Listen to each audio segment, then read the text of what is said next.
Stephen Kinnock. Thank you very much, Ms Elliott, and it's a pleasure to serve under your chairship as always. So the ink is barely dry on the primary legislation under which these regulations are being made, and yet already the government is telling us quite a different story to the arguments that were made during the passage of that bill, now Act, through Parliament. As members will recall, one of the primary stated purposes of the Act was to give ministers the power to define, in secondary legislation like this SI, the scope of the definition of relevant services covered by the legislation and the particular minimum service levels that will apply to the services in question. On the first issue, during the Act's passage, we were led to believe that the only services for which the Home Office is responsible that were likely to be covered by the legislation were those relating to border security, namely roles carried out by the Border Force employees. But the regulations in front of us today go much further than that. Their scope will also include some Passport Office employees, but we have no idea how many or in what roles, because the government isn't saying. The impact assessment for these regulations tells us only that what is likely to be a small number of employees of His Majesty's Passport Office will be covered. Well, this apparently last-minute addition to the draft regulations is so poorly defined that it is impossible to scrutinise. And that is something which we on these benches will never accept.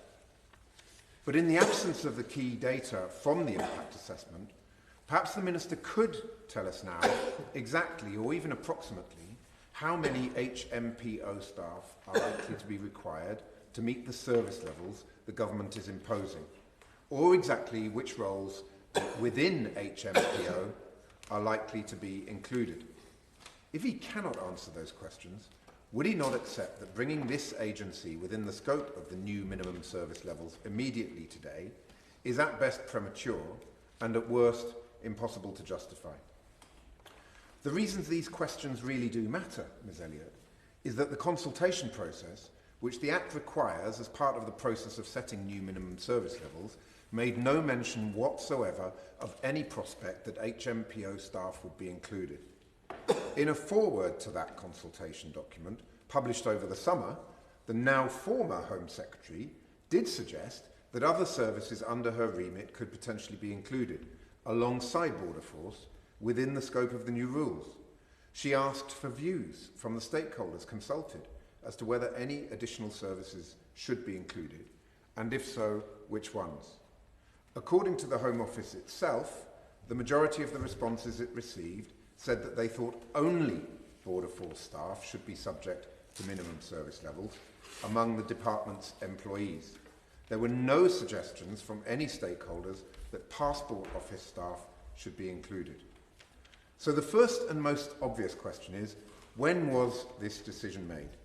Beyond that, can the Minister explain what the rationale was for the HMPO to be brought into scope?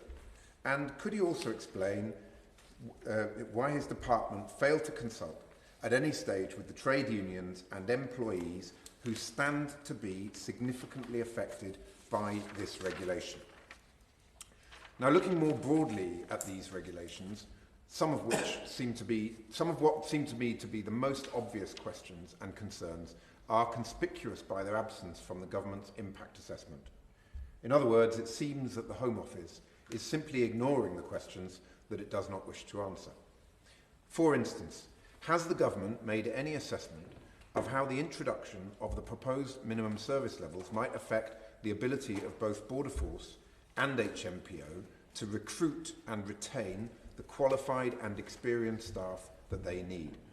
If so, information on any such assessment is not included in the impact assessment. Could the Minister please explain why that is? Finally, I'm sure the Minister is aware of statements that a number of trade unions have made to the effect that they may adopt a strategy of deliberate non-cooperation or non-compliance with the proposed changes, with those unions responding with understandable anger to the changes under discussion today. I would just ask the Minister whether he would accept that the government's heavy-handed approach to setting the minimum service levels we're discussing here today, and particularly his department's willful refusal to carry out the most cursory of consultation processes with its own employees, risks seriously undermining his ability to bring union members to the table for negotiations in good faith on any potential disputes in the future. And in so doing, hasn't the government only made the very kind of industrial unrest that this legislation was supposed to be aimed at preventing even more likely than it would otherwise have been? Ms Elliott, in light of our profound concerns about this regulation, I can confirm that we on these benches will be seeking a division this evening and will be voting against. Thank you.